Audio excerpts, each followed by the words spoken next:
चला मस्त चमचमीत कारल्याची भाजी बनवूया। त्यासाठी आपल्याला कारले स्वच्छ धुवून घ्यायचे आणि त्याचे काप करून घ्यायचे, त्यातल्या बिया काढायच्या।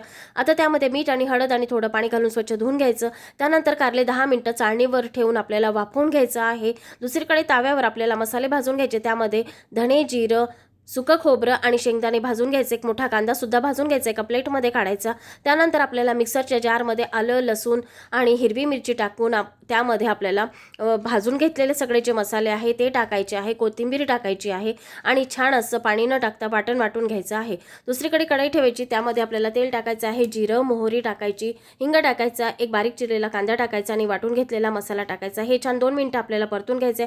त्यानंतर सगळे मसाले टाकायचे, लाल तिखट, हळद, मीठ आणि गरम मसाला टाकून थोडं पाणी टाकून मसाला छान आपल्याला परतून घ्यायचा आहे। आता त्यामध्ये वाफवलेले कारले टाकायचे आणि परतून घ्यायचं। त्यानंतर गरम पाणी टाकायचं 1 प्यालाभर, त्यामध्ये 10 मिनिटं आपल्याला शिजवून घ्यायचं आहे। त्यानंतर कोथिंबीर टाकायची आणि मस्त चमचमीत कारल्याची भाजी तयार आहे।